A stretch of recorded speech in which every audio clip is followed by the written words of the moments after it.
الحمد لله رب العالمين والعاقبة للمتقين والعاقبة للمؤمنين والمناهدين والنار للكافرين والمنافقين.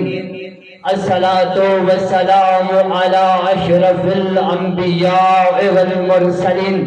مل کے ذات محمد پر درود کی تلاوت فرمائیے.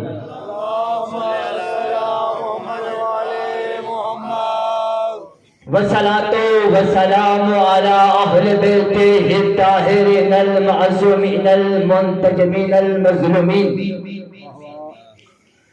الذي قال الله تعالى في حقهم إنما يريد الله ليذهب عنكم الرجس اہل البیت ویطہرکم تطہیرا. آل محمد کی ذات پر مل کے درود کی تلاوت فرمائیے.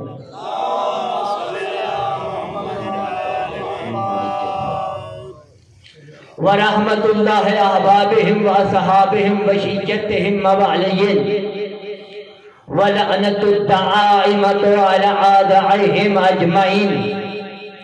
بسم اللہ الرحمن الرحیم. قل ان کنتم تحبون اللہ فاتبعونی یحببکم اللہ. مل کے بواضح بلندتر صلوات.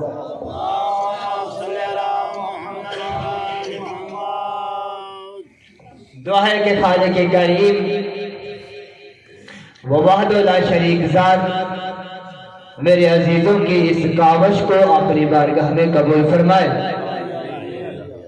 ان کی توفیقات میں اضافہ فرمائے، ان کی تمام تر مشکلات اور پریشانیوں کو دور فرمائے، ان کا آپس میں اتحاد و اتفاق فرمائے اور ان کے گھروں پر رحمتوں کا نزول فرمائے اور ان کے تمام تر مرحومین کے صغیرہ و کبیرہ گناہوں سے درگزر فرمائے.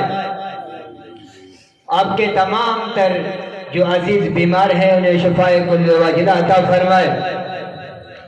بالخصوص رضا حسین، حاکم علی ہیرا، لیاقت حسین اور میرے ایک بھتیجے ہیں زین. پروردگار عالم بیماری کربلا کے صدقے میں ان تمام تر مریضوں کی تمام تر مشکلات اور پریشانیوں کو اور انہیں صحت و کاملہ و اجلہ عطا فرمائے. سب سے بڑی دعا ہے کہ پروردگار عالم ہمیں صحیح معنوں میں شریعت رسول اللہ پر عمل کرنے کی توفیق عطا فرمائے اور ہم امت محمدیہ کا آپس میں اتحاد و اتفاق فرمائے. سب سے بڑی دعا ہے کہ پروردگار عالم ہمیں اپنی فکر اور نظریات کو سمجھنے اور اپنے دشمن کی پہچان کرنے کی توفیق عطا فرمائے اور ہمارے وارث حقیقی صاحب العصر کا جلد از جلد ظہور عطا فرمائے. تمام دعاؤں کی قبولیت کے لیے مل کے بواضح بلندتر صلوات پڑھیے.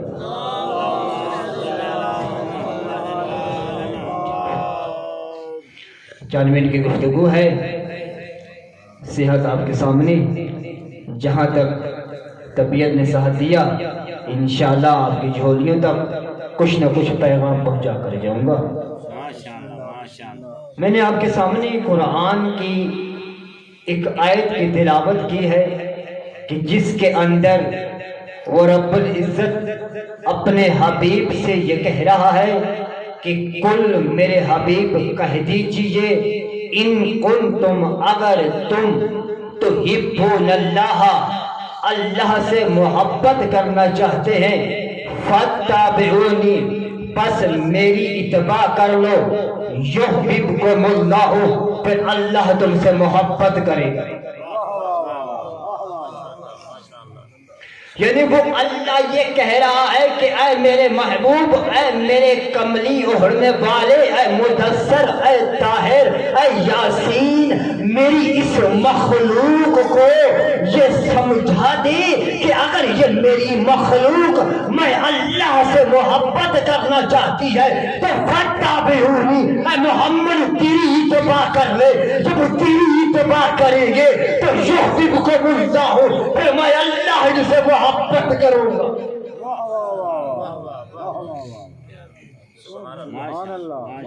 یعنی اس اللہ نے یہ سمجھایا ہے کہ اے میرے حبیب میری مخلوق کو یہ کہے اگر میں اللہ سے محبت کرنا چاہتی ہے، میں اللہ کو راضی کرنا چاہتی ہے تو میرے حبیب تیری اتباع کر لے، میں اللہ سے راضی ہو جاؤں گا۔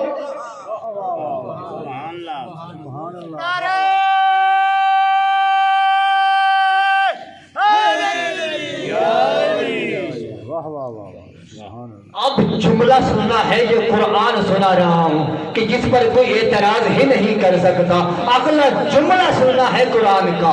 اب کہا جب محمد کی اتباع کر لو گے پھر میں اللہ تم سے محبت کر لوں گا، جب اللہ محبت کرے گا پھر تمہیں کیا حاصل ہوگا؟ وہ کہتا ہے پھر جب میرے محمد کی اتباع کر لو گے پھر میں تمہارے تمام تر گناہوں کو بخش دوں گا۔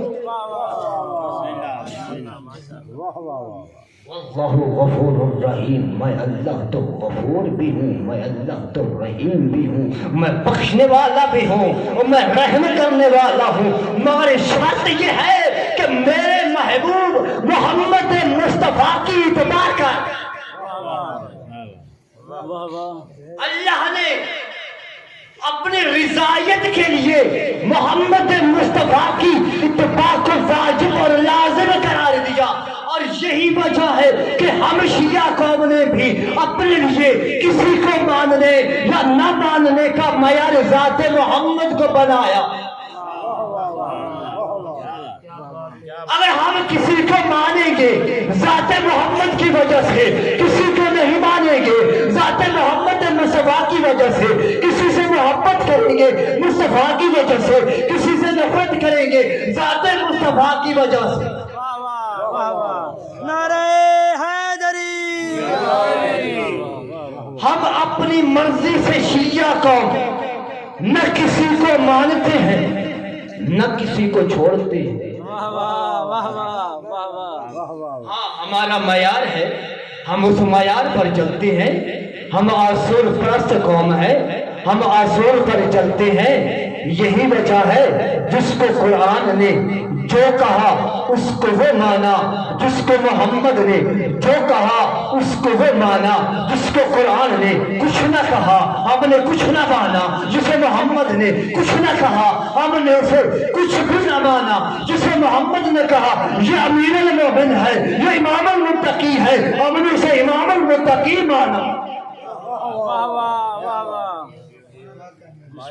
جسے جو قرآن نے اور جو محمد مصطفیٰ نے منایا ہم نے اسے وہی مانا۔ اب اعتراض ہوتا ہے شیعہ قوم پر کہ شیعہ فقط اہل بیت رسول کو مانتے ہیں۔ میں اعلان کر کے ان لاؤڈ سپیکر میں بتا رہا ہوں، مجھے قسم ہے اس پروردگار عالم کی، ہم اہل بیت کو مانتے ہی نہیں، ہم تو مانتے ہی یا قرآن کو ہے یا مصطفیٰ کو ہے۔ واضح بلند تر صلوات پڑھیے۔ نعرہ تکبیر، نعرہ رسالت، نعرہ تکبیر، نعرہ رسالت، نعرہ حیدری، آواز بلند تر صلوات۔ میں نے دعویٰ کیا ہے کہ ہم اہل بیت کو مانتے ہی نہیں، ہم فقط مانتے ہی قرآن اور ذات مصطفیٰ کو ہے۔ کیسے؟ اب قرآن نے جب کہا تو ہم نے اہل بیت کی مودت اختیار کی، ہم نے اپنی مرضی سے اہل بیت سے مودت و محبت اور ان کی اتباع اپنی مرضی سے نہیں کی۔ جب قرآن اور مصطفیٰ نے ہمیں حکم دیا، قرآن اور مصطفیٰ نے ہمیں مجبور کر کے اس دروازے اہل بیت پر جھکایا تو ہم اہل بیت کے دروازے پر جھکے۔ سورۃ شعراء کی آیت نمبر 23 میں ارشاد رب العزت ہو رہا ہے قُلْ لَا أَسْأَلُكُمْ إِلَيْهِ أَجْرًا إِلَّا الْمَوَدَّةَ فِي الْقُرْبَى۔ اے میرے حبیب کو کہہ دیجئے لا اسالکم، تم سے کوئی سوال نہیں کرتا، الہ اجرن، کسی بھی اجر کا۔ واہ واہ واہ واہ، یعنی جو دین اسلام میں محمد مصطفیٰ نے تم تک پہنچایا ہے، میں نے 23 سال تک محنت کی ہے، 23 سال تک میں نے کفار سے پتھر کھائے ہیں، 23 سال تک تو کفار سے میں لڑتا رہا ہوں، دانت شہید کرائے ہیں، اس کی اجرت میں تم سے نہیں مانگتا۔ واہ واہ واہ، مگر آگے نہیں کہا، حروف استثنائیہ ہے، الا مگر ایک چیز مانگتا ہوں، کون سی؟ الا المودۃ فی القربا، کہ میری اہل بیت کی مودت اختیار کر لو۔ یہ ہے اہل بیت کی مودت کا حکم۔ جب قرآن نے حکم دیا تو ہم نے اہل بیت کے دامن پکڑا، واہ واہ واہ واہ، ہم نے اپنی مرضی سے اہل بیت کا دامن نہیں پکڑا۔ پھر جب ہم چلے دوسری طرف سے سیاستہ کے اندر، اہل سنت جماعت کی کتابوں کے اندر یہ حدیث پیغمبر موجود ہے کہ جب آخری وقت محمد مصطفیٰ موت کے بستر پر تھے تو کہہ رہے تھے انی تارک فیکم مستقلا کتاب اللہ و عطرت اہل بیتی، اے میری امت میں تمہاری ہدایت کے لیے، تمہاری نجات کے لیے، تمہیں کبھی بھی میرے بعد گمراہ نہ ہونے والے تو ذریعے بتا کر جا رہا ہوں۔ کتاب اللہ ہے وہ عطرت و اہل بیتی، پہلی اللہ کی کتاب ہے، دوسری اہل بیت۔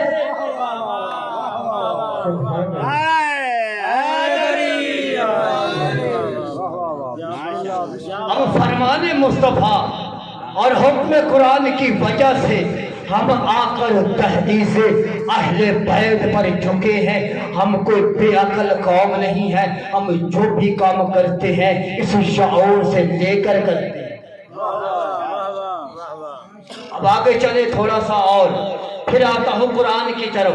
پھر قرآن کیا کہہ رہا ہے؟ قرآن کہہ رہا ہے یا ایھا الذین آمنوا اتقوا اللہ وکونوا مع الصادقین، اے ایمان والو، اے صاحب ایمان، اے ایمان کے دعوے کرنے والو، تقوی اختیار کر لو، پرہیزگار بن جاؤ، میں اللہ کی عبادت کرو، میں اللہ کے سامنے جھکو، مگر میرے سامنے جھکنے کے بعد ایک اور کام کرو، مع الصادقین، ہو جاؤ سچوں کے ساتھ۔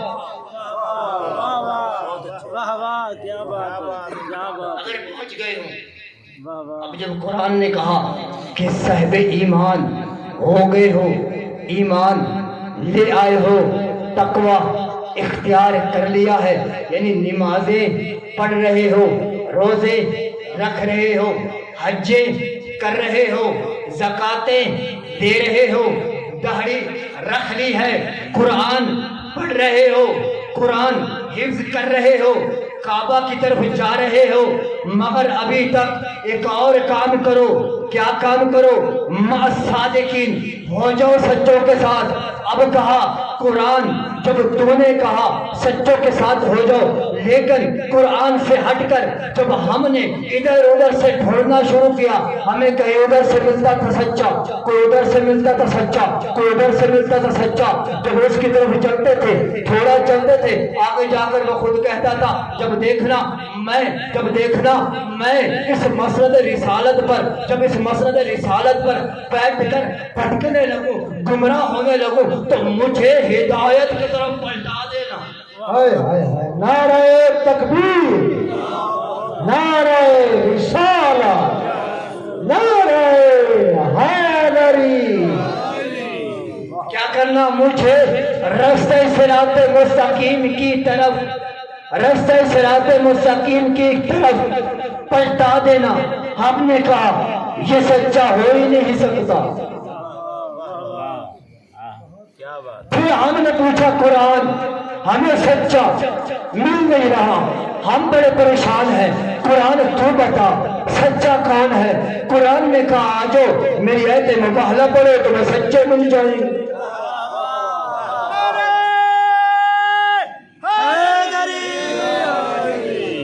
آوازیں بلند تر سر ہو۔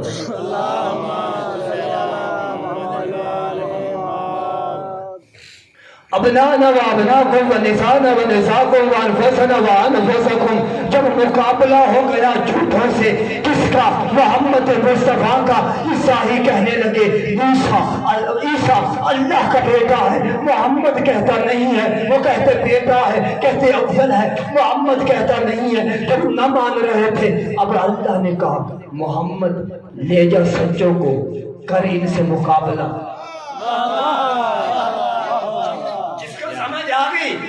وہ پہنچ گیا. میں کہا تھا طبیعت جیسی ہے، جہاں تک چلے گی چلوں گا، جہاں محسوس ہوئے ڈول رہی ہے میں چھوڑ دوں گا. کیونکہ مسلسل دن رات 2 ماہ میں رات اور دن جاگنا بھی آسان کام نہیں ہے، یہ گلے پر اثر ہوتا ہے. مل کر سلوات پڑھی.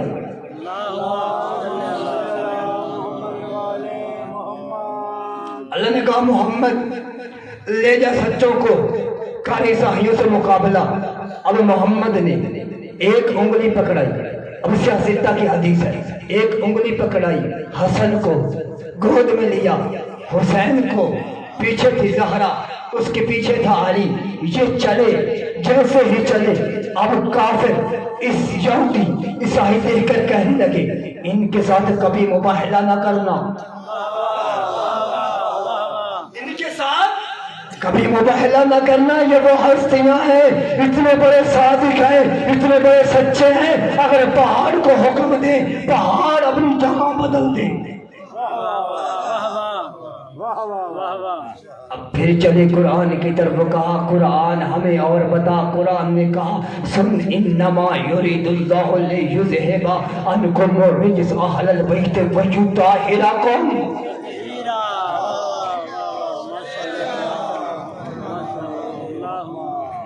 جن کی سچائی پر، جن کی صداقت پر قرآن نے مہر لگا دی، پھر ہم نے پکڑ لیا اور سچوں کا دامن. اور یہ وہ ہستیاں ہیں. صرف ایک حدیث کے 2 یا 3 جملے پڑھ کر میں ممبر بھائی کے حوالے. اب قصیدہ وہ ہے جو کسی عام شاعر کا نہیں ہے. قصیدہ اس زبان سے نکلا ہے جو زبان وحی الہی کے علاوہ بولتی ہی نہیں. جب اللہ کی وحی نازل ہوتی ہے تو وہ بولتا ہے، اگر اللہ کی وحی نہ ہو وہ بولتا ہی نہیں. اب سننا اس کا پہلا جملہ ہے من مات لہ بآل محمد مات شہید. من مات لہ بآل محمد مات کامل الایمان. من مات لہ بآل محمد مات مغفورا. من مات لہ بآل محمد مات مومنا. پہلا جملہ، جو بندہ اہل بیت کی محبت لے کر مر گیا وہ شہید مر گیا. جو شہید مرتا ہے اللہ کی بارگاہ میں زندہ رہتا ہے. دوسرا جملہ، جو اہل بیت کی محبت لے کر مر گیا وہ ایمان لے کر مرا. آج ساری زندگی انسان محراب میں کھڑا ہو کر دعا کرتا ہے پروردگار مجھے موت دینا تو ایمان پر دینا. کیا کرنا؟ مجھے موت دینا تو ایمان پر دینا. اب محمد مصطفیٰ نے بتایا اگر ایمان پر مرنا چاہتا ہے تو میری اہل بیت کی محبت لے کر مر جا تو ایمان لے کر مر گیا.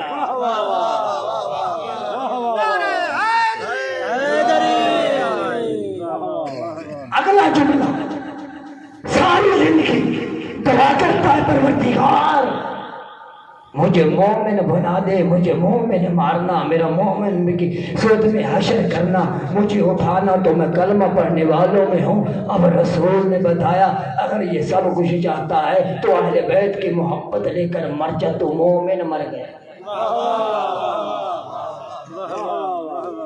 اب چاہتا ہے میں بخشا ہوا مر جاؤں، جب جاؤں تو میرے دامن میں گناہ نہ ہو، میں سیدھا جنت میں جاؤں. تو محمد مصطفیٰ نے ایک ذریعہ بتا دیا کہ بخشا ہوا مرنا چاہتا ہے تو میرے اہل بیت کی محبت لے کر مر جا تو بخشا ہوا مر گیا.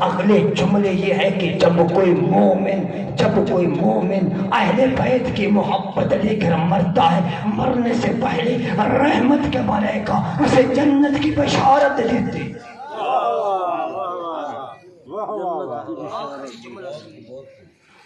مات له بآل محمد یہ تھی محبت کی بات اب سنیں مات علی بغض آل محمد مات کافرا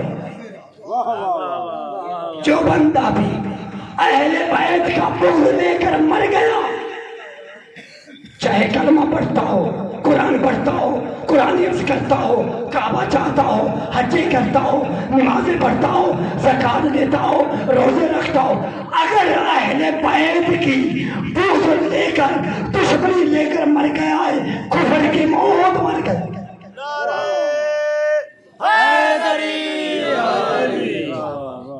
وما علينا إلا البلاغ المبين